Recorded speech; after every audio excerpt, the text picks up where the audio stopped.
said, I'm Thalia Micklewhite. I'm currently serving as the Dean of the Great College of Social and Education Studies of the University of The Bahamas, and that entails, of course, teacher education and also social sciences. And in that school, we have all of the wonderful things like psychology, sociology, law, history, religion, anthropology, PUBA, that's public administration, and so much more. Huge school.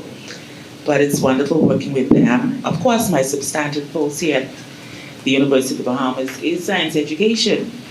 And so I'm currently serving as the dean, but really I'm a science educator. A little bit more about me. I served as chair of the School of Education before taking up this wonderful position as dean. And then prior to that, I was head of department of the secondary department, responsible for the training of secondary teachers. So I've had a busy time here at UB and enjoying it. Prior to my tenure here at UB in 1998, I transitioned from being a high school secondary science teacher. So I've been in teacher education for pretty much all of my career, and I absolutely love it. Passionate about science education, which is in part why I'm excited about this presentation this morning, because it does have some implications for science education. I'm a mother of two, a wife of one husband. Okay, and really just glad to be here this morning and hoping that you would enjoy the presentation. I know she may not want me to say it, but I'm really humbled and honored to be working with Dr. McDonald, co-presenting this morning. And I'll let her tell you, we have a rich history together. Okay, so thank you, Dr. McDonald. Over to you. Thank you, Dr. Mike. Good morning, everyone. I'm Tarah McDonald, and I'm an assistant professor here at the University of The Bahamas. I am, by training, just like Dr. Micklewhite, a science educator. Before coming to the university, I was a high school science teacher for many years. I'm a teacher though, so I have a big mouth so you can hear me. I'm sure you people can hear me in the back. I had to use my teacher voice today. So before coming to the university, thank you, Dr. McCoy, always saves today. I was a high school science teacher for many years, and just to connect to some of that rich history that Dr. Micklewhite was talking about, Dr. Micklewhite was my teacher trainer. She was my methodologist, and she trained me to be the science teacher that I am today. And so I owe her a huge debt of gratitude for all that she's done to me. And so the pleasure today is all mine to be able to be here presenting with her. Presently, I am the methodologist here at the university, so I assist in training the secondary science teachers, which is a joy and something that I never thought that I would be able to do, and so I'm so pleased and so grateful for the opportunity. I'm excited about this presentation today because it connects a lot with some of the passions that I have and the concerns that I have about science education in the country. And so I hope that the interest and the passion that both Dr. Micklewhite and I have, that it will be contagious here, and that you too will learn something new about a need that the country has right now. Like Dr. Micklewhite, I'm a mom. I have two little ones that keep me very busy. And a third child, I'm joking, a husband who I love dearly. So that's a little bit about me. So we begin our call, and just to lay the kind of groundwork, we know that they're museums, and most of them are interdisciplinary. That is, you go to them, you can see lots of things, but what we're calling for specifically is a science and technology museum, and I'll just use STM when you hear me say that, which, according to Britannica, is where we exhibit objects from the natural world, and we apply scientific ideas and instrumentation in that environment. And so this is what we're really calling for. As you will see later on, we have many kinds of museums here in the Bahamas, but there's this need for a science and technology museum. And when we look at the Bahamas, we know, and actually seems like it's really worldwide, but I guess we can only focus on what's happening here in the Bahamas.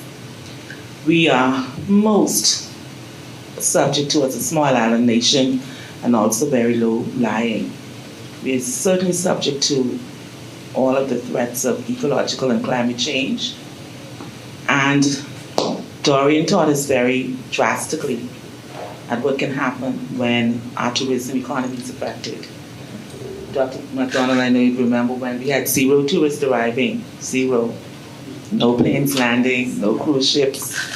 And so it was very, very devastating for our economy. All of that, science underpins that.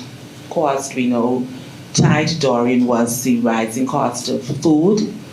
And we actually not a big food producer. We need to do more about our food production.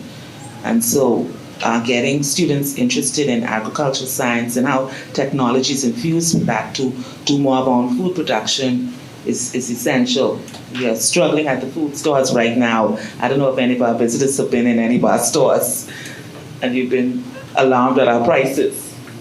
And of course, as any nation, if you want to remain competitive in this global village that we're in, you need to stay on the edge of technology because technology is driving economies of today. And so we believe that Bahamians as a whole, we need to embrace the relevancy of science to our future. And we say that unequivocally, we say that quite purposefully and deliberately. One of the things Dr. McDonald and I have shared with you is both of us, our past history as science teachers in the secondary schools. So we've not always been here at the university. So we do have that positionality as far as this presentation this morning. And I can tell you I've taught many of the specialized science courses. And we have very few students interested in chemistry and physics. Biology is the core subject, so they kind of herded into biology, right? But not the specialized sciences. And agricultural science still remains a big challenge in getting students into those options. I believe students have embraced technology for the most part. We have, I think, a strong cadre of students in the technological programs, but it's not necessarily tied to science. And so I say all of that to say we as science educators, we see this pressing need. And we hope that as we go on this morning, that you will appreciate how a science and technology museum can help us in this regard. So, as I said, we have many museums in the Bahamas. I actually found 12 of them. So we're not bad with museums. This is a museum conference, right? So Bahamas, we're not doing badly. Okay, and as I investigated, I've visited some of these actually myself, not all of them. But two of them I highlighted, which is the Dolphin House and also the Man of War Heritage Museum in Abaco. These are ever so slightly scientific. That is, the Dolphin House deals with recycling of materials. So we use like a lot of Bahamian materials and recycle them. So that's a little bit of science, not too bad. And then the Man of War Heritage Museum in Abaco looks at the history of boat building and oceanography. All of that is combined in that museum. So that's a little bit of science too.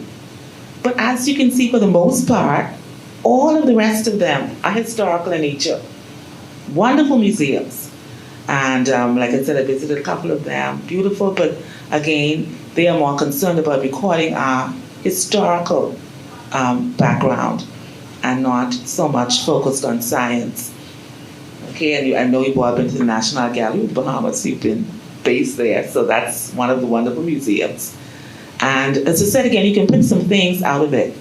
Some little scientific things as you go to all these museums, but again, not with that specific focus. Am I going forward? Yeah. Okay, so I also looked around the Caribbean region, and I was pleasantly surprised that actually some of our Caribbean neighbors have science museums, though there's something we're going to flesh out a little bit shortly. So in Martinique, there's the Museum of the Sea. I think that's this one here. Right, the Museum of the Sea is actually called a science museum. Right. And then in Puerto Rico was really great. Puerto Rico had, I think, 4. They have the Science Park Museum, the C3 Tech, I think that's the C3 Tech one here. And they have the sorry, not the CG, that's the Eco-Exploratory Science Museum, the second one here. And then in Cuba, we found out that I can't pronounce this now. All my Spanish speakers, the Museo Indo-Cubano Bani. That's this one right here. And as you can see, they have a nice skeleton there, so definitely a science museum. I did some more research after we had finished this presentation and found out that Trinidad and Tobago actually has a National Science Center, though it's not a museum. See, not a museum, it's a science center. So you could go there and look at a lot of things about science, but it's not a museum in the sense that it's capturing, let's say, local artifacts. Like in the Bahamas, we want some that will focus on our Bahamian ecology, our environment, our flora, our fauna. So theirs is just a science center. But interestingly, I discovered that they have a huge grant now, and on 52 acres in Trinidad and Tobago, they're going to be developing a national science museum on 52 acres of former sugar cane fields, which is going to be a fun, experiential and learning of science and technology site. So they're Trinidad and Tobago is heading in the direction of a national science museum. I found that in Jamaica, there's not a specific science museum either. They have something called the Institute of Jamaica, but again, it's more historical than scientific, so it has some little science aspects. Okay, there goes. Okay, but that's what I discovered. At this one here, they said in 2017 they had a science on the grounds of the Institute of Jamaica. It's a natural history museum there. Okay. It's in private primary college. Is it science focused? Yeah, oh, beautiful. Yeah. Wonderful. I was saying, please, I need to find some other Caribbean place. So it's very good to hear that. I saw someone who Belize. Does Belize have one? No. No. Okay. Any other Caribbean? Martinique does have a science and technology. We went there. Well, the last Yeah, we time. mentioned Martinique actually. It's not that one, Sea. though. Oh, it's not that There's a one. science and technology. I think that's what it's called. Great. Well, there isn't a museum, but the university operates a research center offshore, a marine Yes. research. Okay. Uh-huh. Is it a museum in that sense?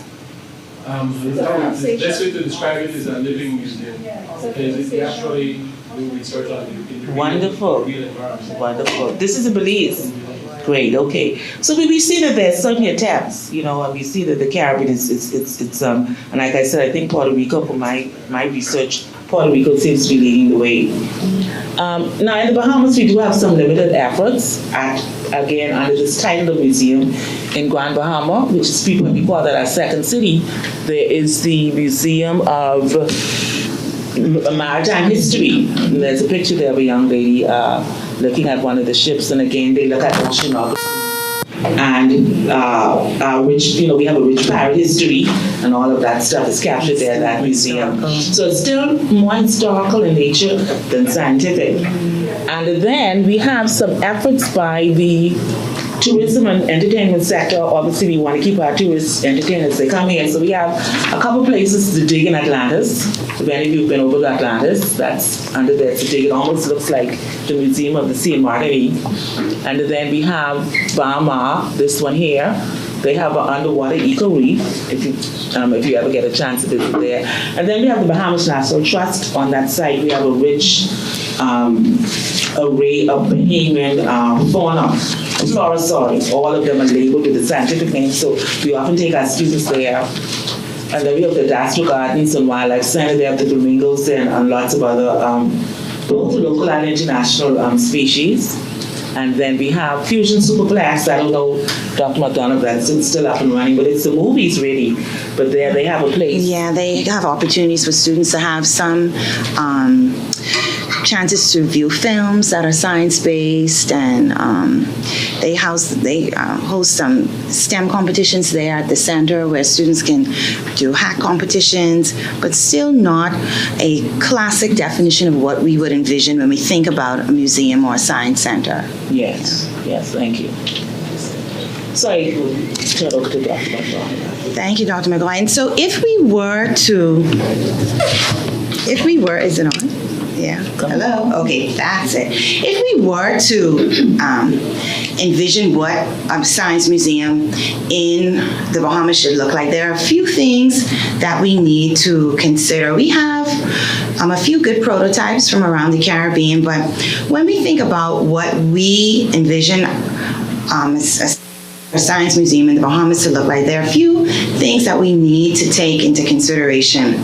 The first thing is that we undoubtedly cannot neglect the tropical climate of the Bahamas and take that into consideration in both the construction of the facility and also what we wish for patrons of the museum to be able to visit and to enjoy. Many of you are from the Caribbean. And so, we are accustomed to beautiful weather and warm weather. And so that is something that we definitely should showcase and consider as a part of the museum construction. And it's something that we also need to take into consideration when we are building the actual edifice of the museum. The fact that, we want to take advantage of, the humidity and take that into consideration. And also the fact that when we construct the building, that we need to make sure that it is something that is able to withstand the climate change factors that are happening, and that this is something that will last and that will be able to be around. I think we all have a little bit of post-traumatic disorder from Dorian. Being here, even though we were fortunate that it did not land in New Providence, we were still in the country and still very much felt the after effects. And so when we think about what the museum should look like, we have to take all of these things into consideration. The climate in particular, the wonderful climate that we have, and also the climate change effects that the country is very much susceptible to. If you don't know, then I'll tell you, the Bahamas is an archipelago, right? Many people think that the Bahamas is maybe just like 1 or 2 islands, but the Bahamas is an archipelago. We've made up of 700 islands and keys, and that is something that I'm so proud about, although only about 38 of them are inhabited. But that means that there are populations on 38 islands across our country that need to be able to access the museum in some way, in some shape, in some form. And we'll talk a little bit more about that in a little while. But that is definitely something to consider. The fact that the country is separated by water and that we don't have bridges that connect us. There's only 2 bridges that connect the country, and that would be the bridge going to Paradise Island, where Atlantis is, and the bridge coming from Paradise Island to New Providence, right? That's it. Those are the only islands that are connected by bridges. The rest, you have to travel by boat or by plane, and if you have an opportunity to go to any of them, I strongly recommend, because I think that's where the true essence of the country lies, in those more rural areas, right? So we have to take that into consideration, that the country is an archipelago, and that we want not just people that are situated in the city to be able to enjoy this beautiful museum, but that people all around the country and the world, and we'll talk a little bit more about that, will be able to access the museum and all that it has to offer. We also need to take into consideration what the vision and mission of the museum will be, and what it hopes to accomplish and provide for the country.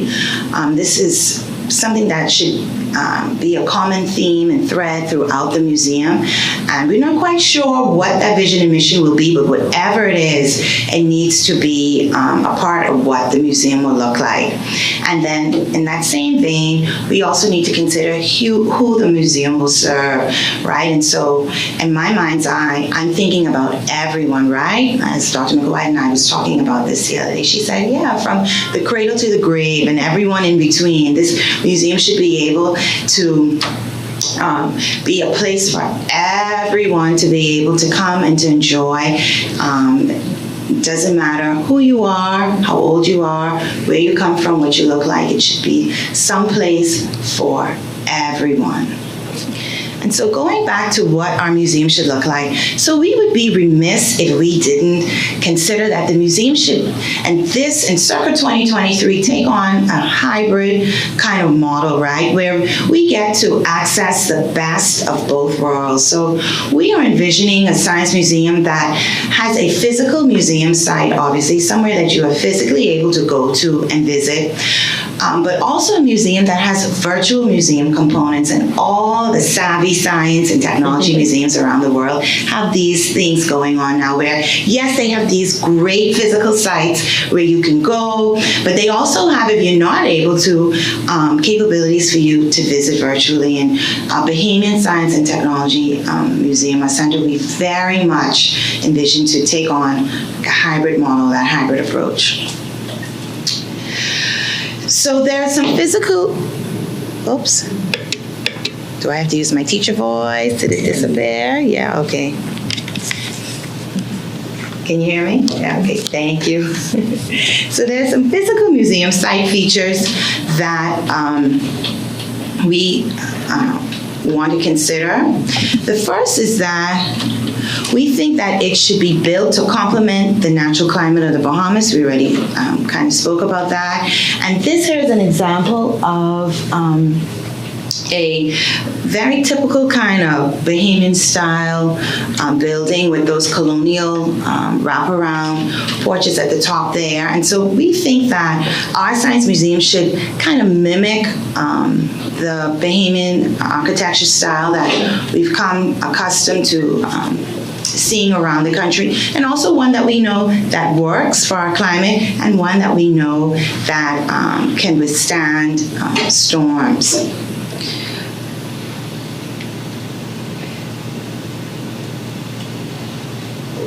Obviously, any science and technology museum must be one that is able to engage and excite patrons. Something that when people visit it, they are completely swept away. They're completely engaged. They get lost and entranced in the museum. They're able to interact interact with what the museum has to offer, and something that invokes excitement and interest within them. That is definitely a component that must absolutely be a part of the physical component of the museum site. So that's very important. Keep them coming back. Right, to keep them coming back. Thank you. Which I'm sure you'll talk more about too, Dr. Micklewhite, in a few minutes. The physical museum site should also be one that includes play features that are based around science education and not just fun. In reading the literature surrounding informal science learning and science education and science museums, what we're learning from the field is that too often science museums have lots of fun, cool things for people to do and for people to interact and engage with. But after they've done playing around with whatever it is, the exhibit, or after they've done kind of experimenting with whatever the exhibit has to offer, they walk away and that's it. They don't really get any science learning or any science enlightenment. Their science knowledge, their science horizon isn't broadened. And that is something that new science technology centers and museums, science and technology centers and museums are cautioned against doing. That yes, you have play features there, but that when you incorporate these play features, that they are based around science education, and that patrons are able to take away an educational experience from the interaction, and not just a fun time or just playing around with something that looks cool, but they're actually able to learn something and take something away from the exhibition or the exhibit when they walk away from that particular location in the museum.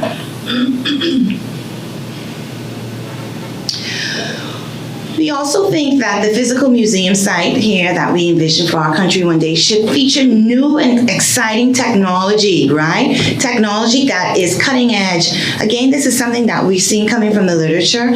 Too many science museums now are just putting up lots of TV screens and computers.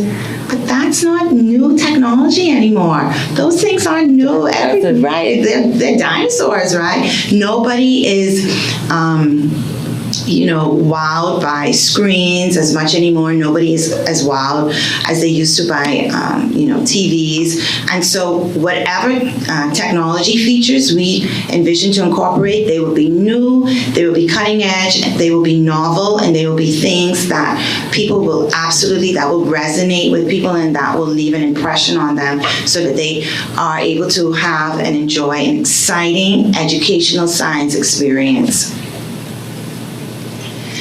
And finally, the physical museum site should have features that tell a story, about the people of the country, that tell a story about the science hopes and plans and dreams that the country has. It tells a story about the science features of the country. It should absolutely tell a story. It shouldn't just be, come here, see this, and go home. People should leave with some impression of the Bahamas and where we are in the field of science and science education, and then where we hope to go, where we hope to take science in our country, what our national plan for science is. So we talked about the physical museum site features.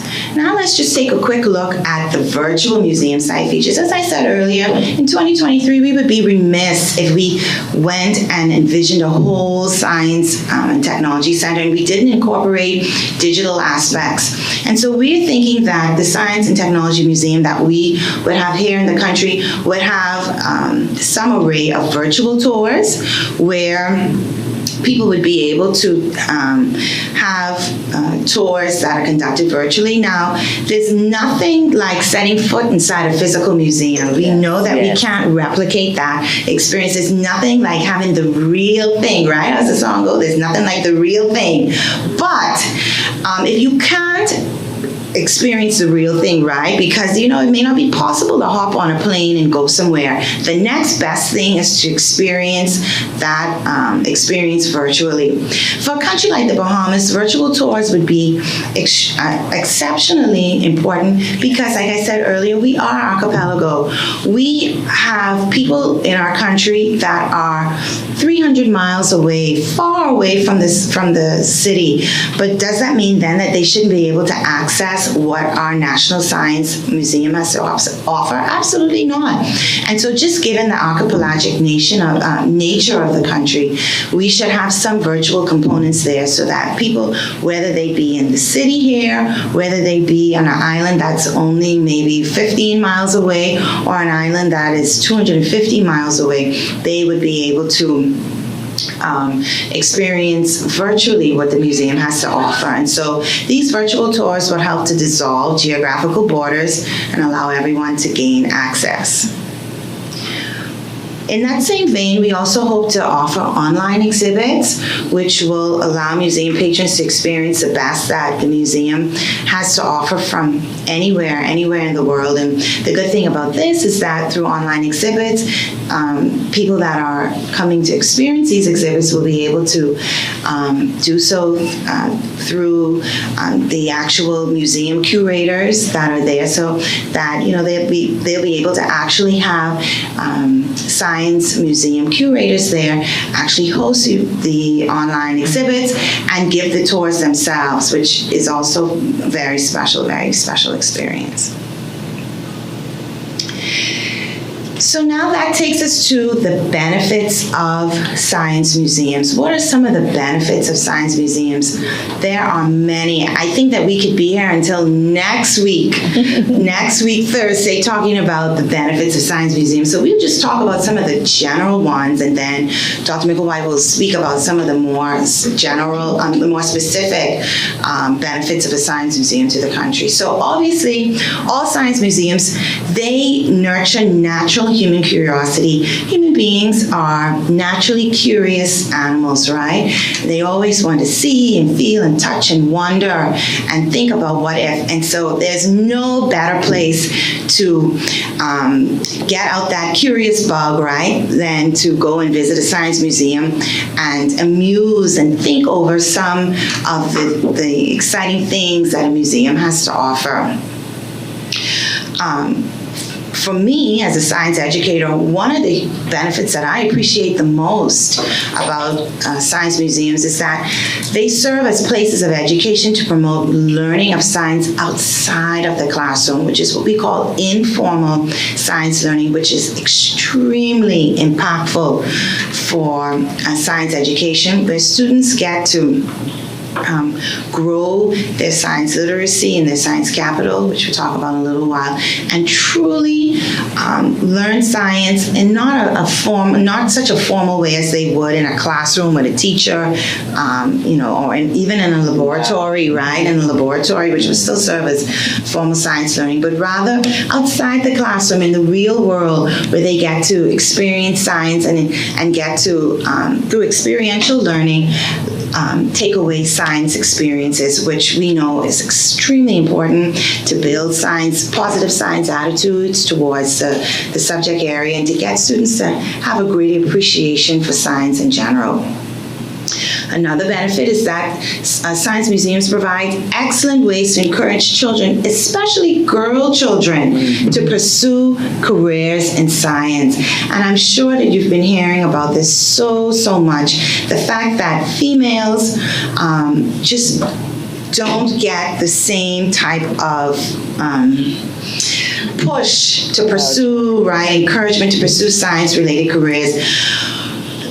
There's been some research done by Micklewhite and McDonald in 2021 McDonald, right? that suggests that Bahamian adolescent females show less interest in physical science areas, and Dr. Micklewhite touched on this, right? And we see this nationally, but in particular in our girls in the country, where they're just not interested in those physical sciences like physics and chemistry. And so by having a science museum in our country, we hope to not only have this as an avenue for all children to kind of get them interested in science-related careers, but in particular, girl children, to kind of help to steer them in that direction by piquing their interest in science and getting them interested in things that will hopefully get them interested in one day pursuing a science career.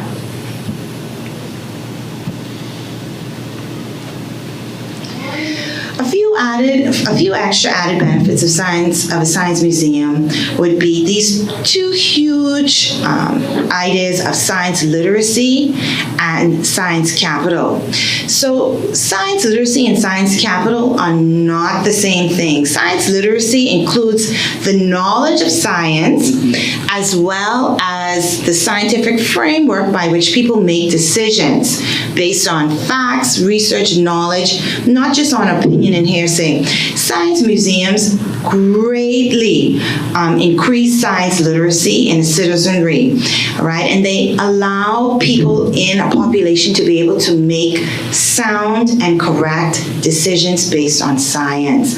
Science museums greatly add to science literacy of our people. On the flip side of that, there's this whole new idea called science capital, which is a relatively new idea in science education, but it is directly tied to museums and science museums.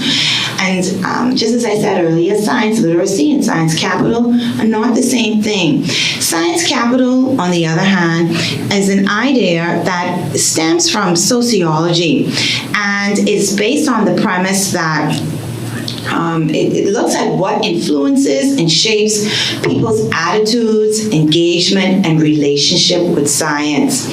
And so it's a very complex paradigm. It's not easy to measure, but it's very important to know more about within a people.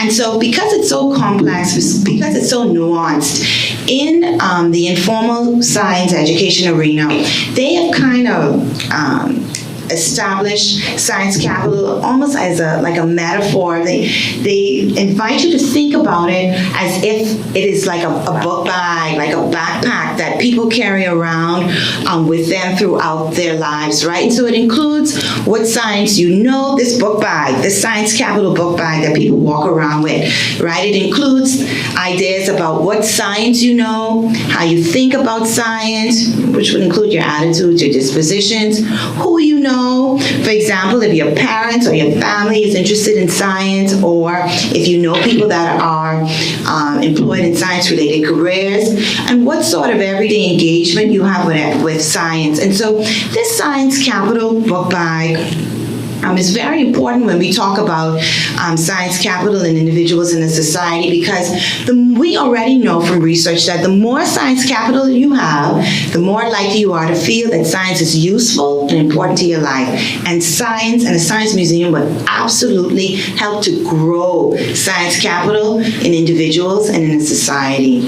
And so this science museum cannot be stressed more. Hand it over to you, Dr. McCoy.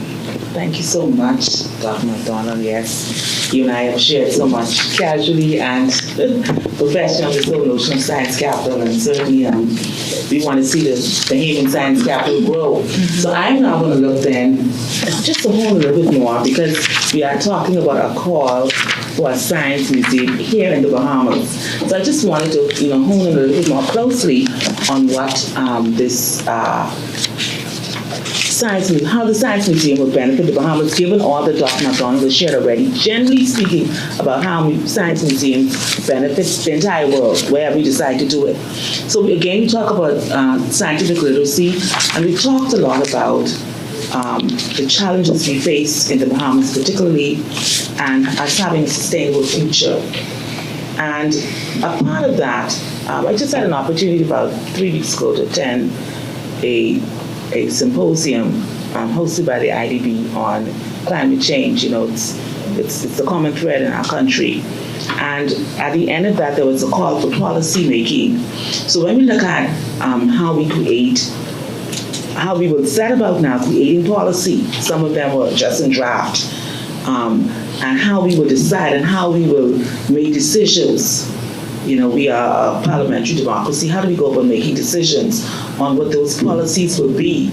We realize then how important it is for our citizenry to be scientifically literate. Like Dr. McDonald explained, to have that knowledge, that framework to make decisions. If a large part of your population is not scientifically literate, we know what can happen. The members of parliament that we put in power, they are representative of the nation. We hope that they will be enlightened, engaged on these matters. So having a generally scientifically literate population is very important, and for us, it's all about policy making decisions. And then she's already talked about science education support. In a study that I did in 2015, not published, but I presented at the University of The West Indies Educational Conference down there in Barbados. And it was a survey of the conditions of science education in the Bahamas in terms of supplies and materials. And sadly, we were very lacking. The only good thing is when I went down to Barbados, they were lacking too. So I didn't feel bad. In fact, at the end of the presentation, a couple people came to me and shook my hand and said, "Don't worry, we're going through the same problems in our country too." So I didn't feel so bad. But I wanted to document that, and that was in terms of supplies, safety, fire extinguishers. Everything was a full study on the science labs here in the Bahamas. And so also from our positionality too as lecturers right here at the University of The Bahamas, I can tell you we're going through some of the same challenges. Absolutely. Many of our labs are not as outfitted as well. So we see this museum, given the right kinds of support, it can really help the lack at the high school level and at the tertiary level. Also, a national curriculum. We see the museum as being, if we do it just right, if we design this just right, we can actually specifically design the museum to support our national science curriculum. We have the GLAC, which is a grade level assessment test, which is offered at grades, primary school or elementary as you call it, grades 3 and 6. And then we have the Bahamas Junior Certificate exam, and that's for grades 7 through 9. And then we have the BGCSE, or the Bahamas General Certificate of Secondary Education, and that's for grades 10 through 12. That's like our CXC. We don't do CXC. Yes, like the CXC in the Caribbean, right? And so we can design this museum to support the specificity of our national curriculum and give our students a chance at scoring better because of these experiences that they will have. And then we also looked at just having wholesome, interesting, educational, entertaining activities for families, for tourists, for schools. Very often young people do not have wholesome places that they can go to, families on the weekends or whatever. Clean fun. Good, clean fun, yes, Dr. McDonald. And so we have a dearth of that in our country, I'll be honest with you. Of course, we have our wonderful beaches, I know, The tourists, I would say the tourists sometimes enjoy our beaches more than we do. But outside of that, we're looking, like Dr. McDonald says, there's this human curiosity on the inside of us, the stimulation. So we see the museums filling that gap, that need here in the Bahamas. And then, of course, revenue generation. And not just generating revenue because we could, but we're looking at what can we use the funds from that museum to do. And so we're looking at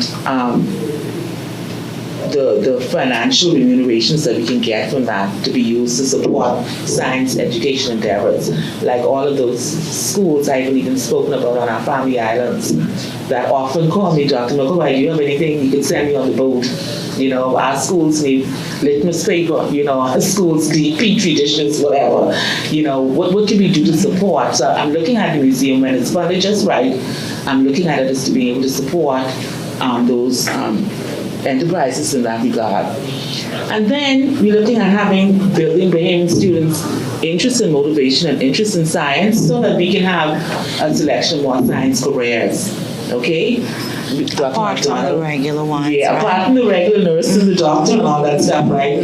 We really need some specialized areas like robotics. Right, robotics. Thank you for some of those. Right. So we need it's things like engineering. We need to produce more civil engineers, mechanical engineers. There's a dearth of careers in that area. Allied health too. And allied health. That's right. Oh yes. Radiologists for the hospitals. We don't have enough. In fact, just this morning on my phone, I got a WhatsApp message from a young lady, she's a colleague of mine now, but she is in medical technology. She sent me a desperate WhatsApp message. I said, what is it? She wants me to get a message out that they're having a cadet corps. A cadet is like when, how it is when they have the high school students interested in a program. So they specifically designed a program to bring more students into medical technology. And she's trying to say, we only have like 3 applicants. Please send out on UB's, University of Bahamas' website to let them know we have this opportunity so more students can go into the medical technology field. Not enough students interested in the sciences. So again, if we can design the museum in a way that when they come in there, they can see opportunities, possibilities in this museum through and also through the different kinds of activities, maybe we can get some more students interested in science careers.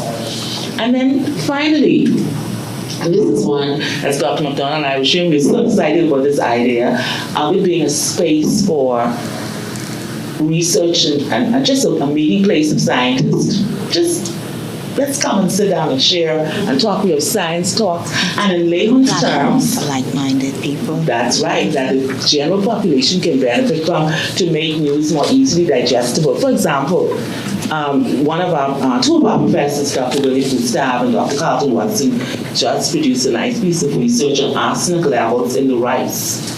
And Bahamians, we love rice. We eat rice, white rice, peas and rice, clean rice, every kind of rice in the world. We eat lots of it. But if that rice is contaminated with arsenic, you can imagine what impact that can have on the population.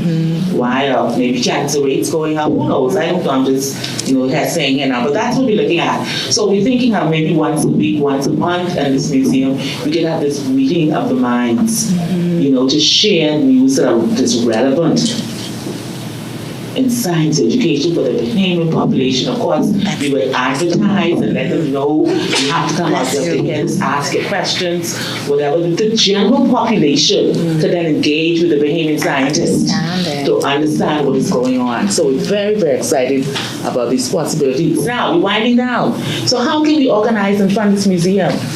Oh boy. So as we did our research, we found out that this is generally a problem with museums all over the world. Funding.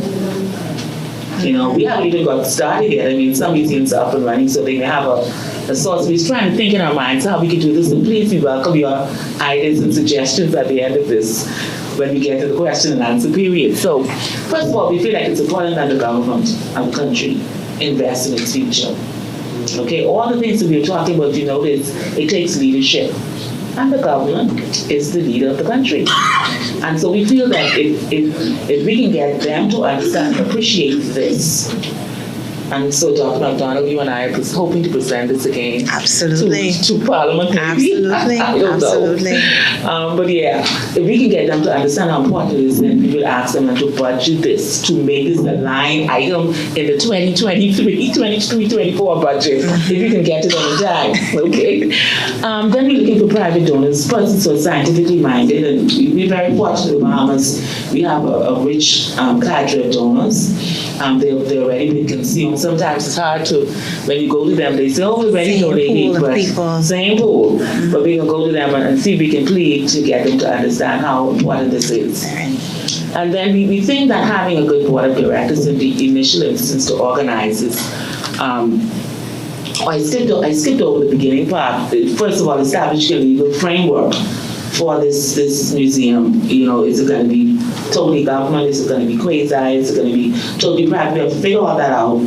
And then once you figure out how it's going to be done, whether it's public or private, you will need to have a board of directors. And we're thinking of having persons who are experts in science, but also experts in business, right? We need the minds to come together to help us figure out how this will work, both business as a business enterprise, as well as having all the relevant parts of science that we're so passionate about. I'm also excited about this last one. It's called the PPIL, which is something new in the Bahamas. Well, not really new, but relatively new historically. Public-Private Investment Limited, and this is a limited liability company in the Bahamas, made up of business persons who come from diverse backgrounds in business, but what they really wanted to do was to provide a viable option for persons like us or others who come up with a novel idea and you need funding. So this PPIL will be this channel or this venue, or they are, I should say that, this channel and this venue by which they will then go out on our behalf and approach investors or donors, and they will then bring the public and the private sector together. And they've actually already done this with the AMMC, which is our Antiquities and Monuments Museum Corporation. I think that's a part of this conference as well. You should be visiting there. That has happened already. The PPIL has already done that for them. And so we figured, Dr. McDonald, if they did it for them, maybe they'll do it for us with the science museum idea. So that is what we're thinking about right now. But we're certainly open to any other ideas that can help us to get this off the ground. And that's in the initial instance. And so ongoing, I've already shared some of these ideas, but just to bring it to the fore a little bit more clearly, we're hoping that once the museum is up and running, that we will have tours. Tourists, every time tourists come, we'll have a steady flow coming every day to the museum, okay? And of course, we can have a day at the museum where they can come there and have a full day. We can have a little place for them to eat and relax, and then they go back and see another part of the museum, etc., etc. And then we also hope to partner with schools and universities on a continuous rolling basis. And I want you to understand clearly what I mean. We will have buses arranged to take the students from the school to the museum, and we will cater to all levels. We will cater to K, we will cater to primary, we will cater to secondary, and that's junior and senior, and then we will cater to tertiary. And so I was thinking in my mind, you know what? That means if I'm a student in the Bahamas, I'll get to go to this museum 4 times in my life. Once in K, once in primary, once in junior, senior, and once, or maybe even 5, like do junior and senior, if we tie to the curriculum, right? And then once at the tertiary level, if you go to college. One person. And then maybe one more time just as a family. And so if you look at that in the population and how much that kind of revenue to be generated for visiting the museum, we can see where this may be quite a profitable venture. Thank you. You see our time is running out. And then finally, we have special donors. We can obviously, those same persons we talked about, we can have fundraising events like maybe an annual banquet or balls or special dinners where we wine and dine our donors, and they can donate on an annual basis to this museum.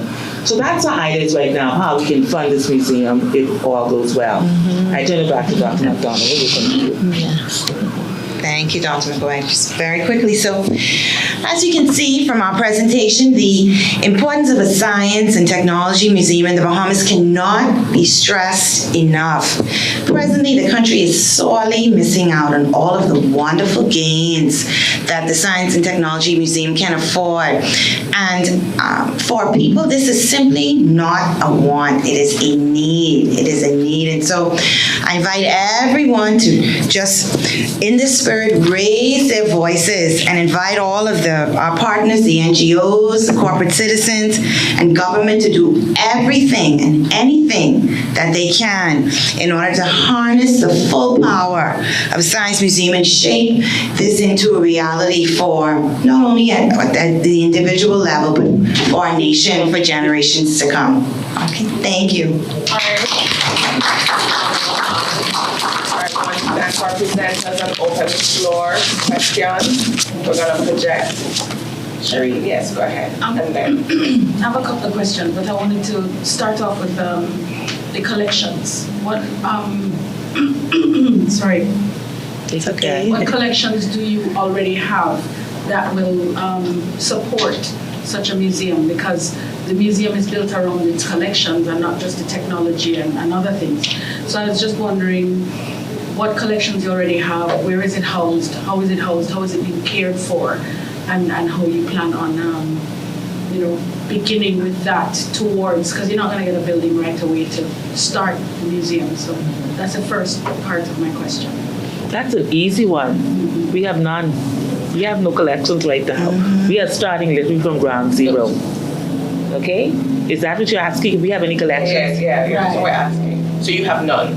No, we don't have a research center. No, not. I mean, like I said, we have some informal experiences already, but they're privately owned. Right. As a nation, I'm saying we have no national collections right now. Right, so, sorry. So could you just project? Can we just speak a little bit louder? Yes, for the recording. Yeah, Sorry, so as a Bahamian, meteorologist, an aeronautical meteorologist, I understood you said that you wanted to organize and fund it. And because you're going based on the current curriculum, in meteorology, we do everything based on their curriculum. They often come to visit our department for tours and stuff.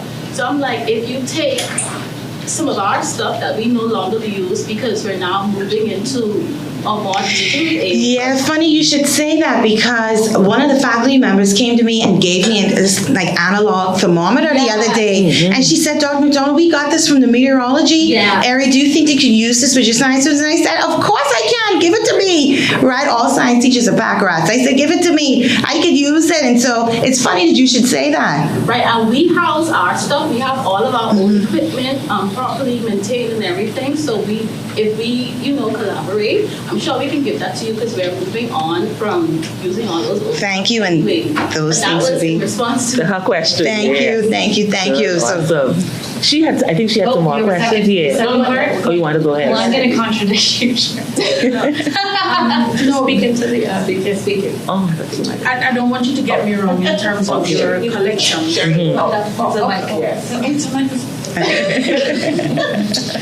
Right, all this technology.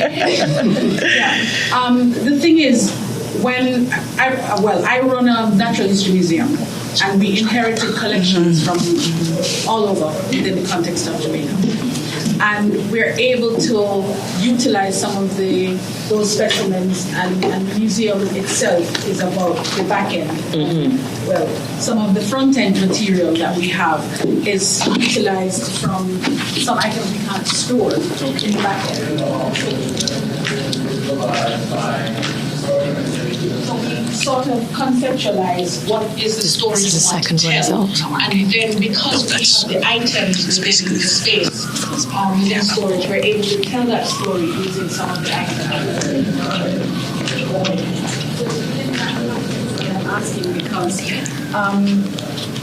I didn't hear you say we have some of this and we need to do some of that with it.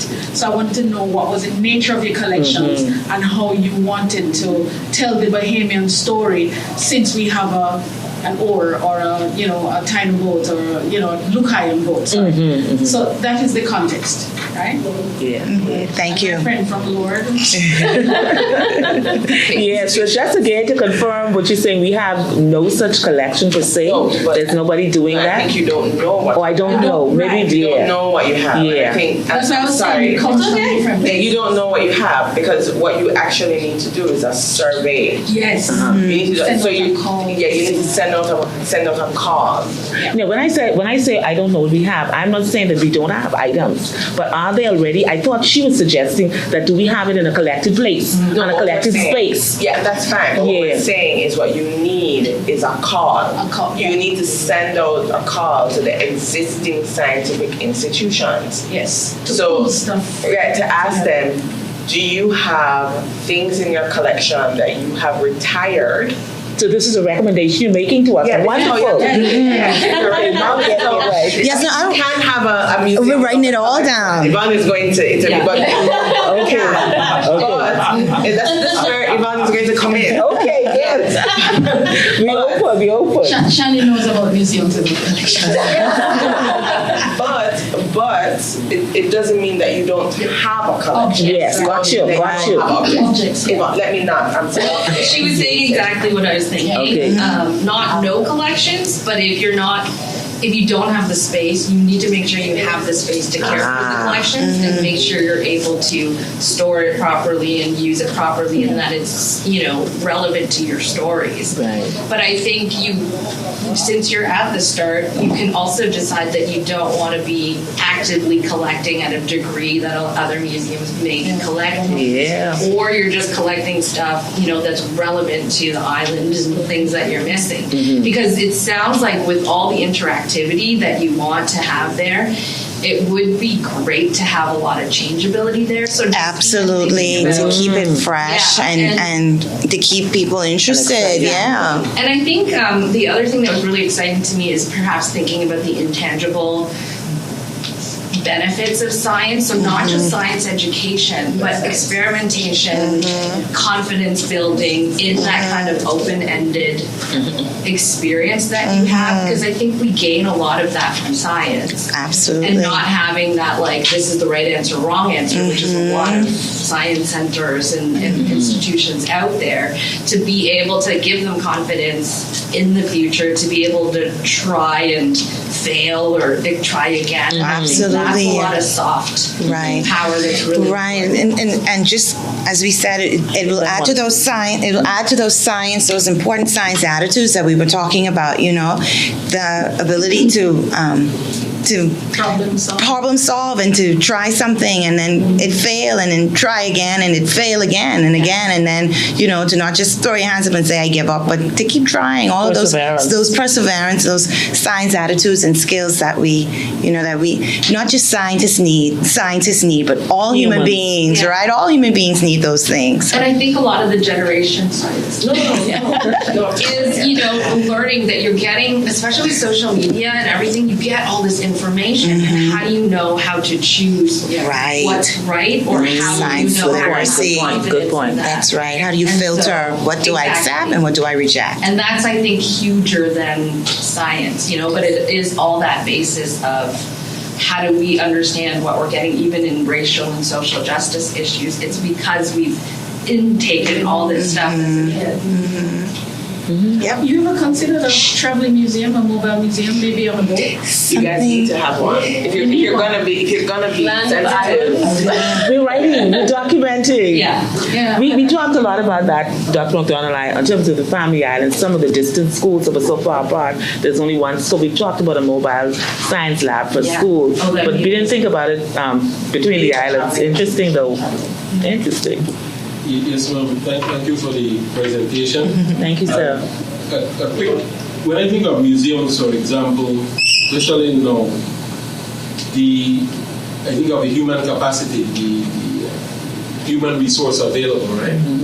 So I say that to ask this question: Could you envision, for example, what you're proposing? That it is a museum because it's science and technology. Could it be a museum/research center? The reason I'm saying that is because given the issues that are Caribbean climate change,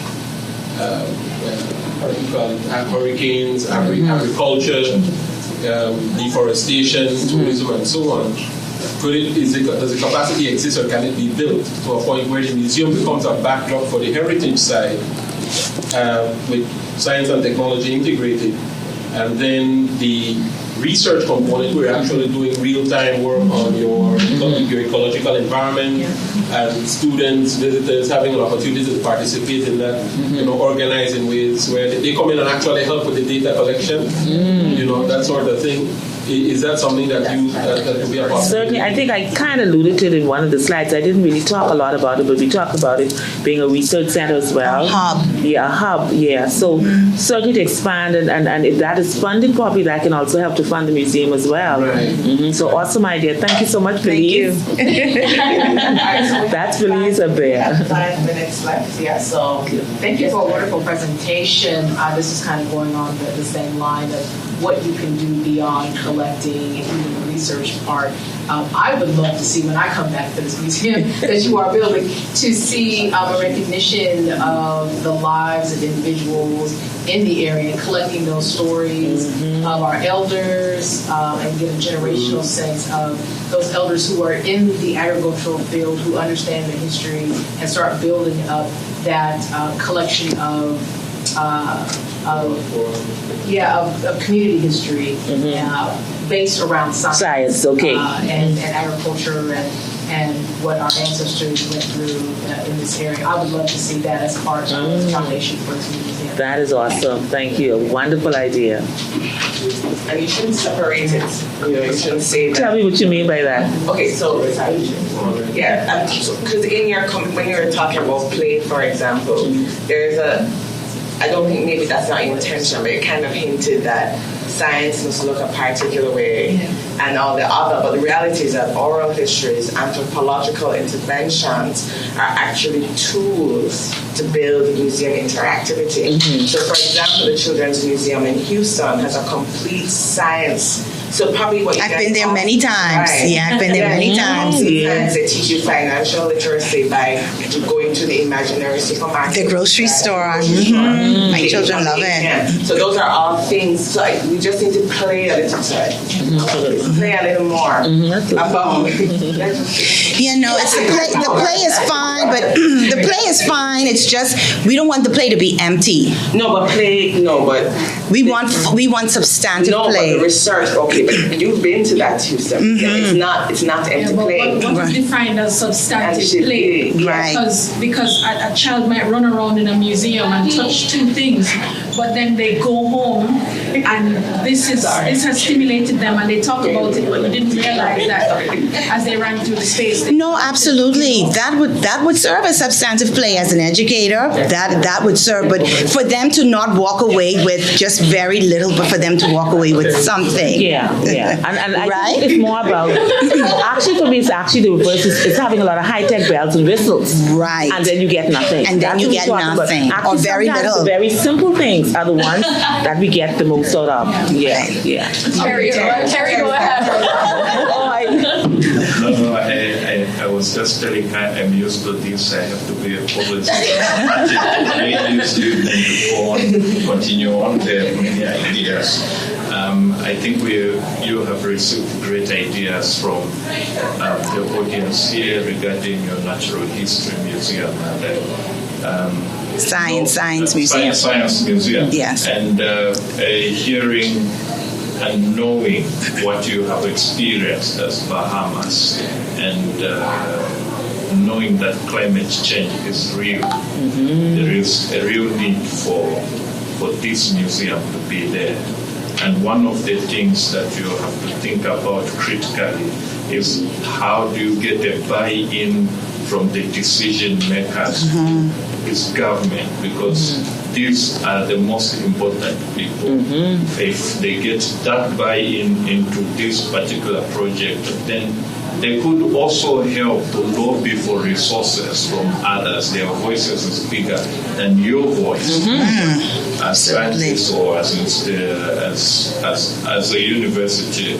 One of the things I wanted to propose to you is that get the champion who is respected in Bahamas to be one of the people to drive this idea for you to have this museum. Okay. There will be a high chance that they will listen to this. I don't know whether you have Scott or you have somebody, a big basketball player or somebody like that. Somebody they respect. We have several. Somebody they respect. And to be your champion in driving the need to have this particular museum, and this will greatly help you. Education programs, I think I've heard from what I heard around here, we have good experts in doing educational programs. But I would like to add one dimension I've seen from an island in the Seychelles. One of the things, they're more similar like you, of course. One of the things they have done, which you probably should think about in the future, just to take note, is can you have exchange programs digitally? They have been doing a program with a museum in Pakistan, I think, where when children visit the museum in Pakistan, they have also a virtual tour of a museum in Seychelles. And now, think about you doing an exchange program in education with some science museum, say in Barbados, and talking about climate change and the things that have been done, how they are trying to be resilient with climate change. So if people come to your museum, then they can hear what others are doing, and you do an exchange program like that. It's something that will add some value to you. And lastly, I know Shani is going to say cut. I wanted to urge you to, I hope you are members of ICOM. Do you know ICOM, International Council of Museums? No. The International Council of Museums has amongst them an international committee that is dedicated to natural history. You will find a lot of information from there. You have a lot of experts in natural history that are there, and some science museums are there. You can think of like one big one in Shanghai, the Shanghai Science Museum, which is very famous, and many other experts, and you could get great ideas for your museum, which you want to do. You don't have to reinvent the wheel. The information is out there. That's very comforting. Thank you. Sir. Thank you very much. And this has been a beautiful session. Thank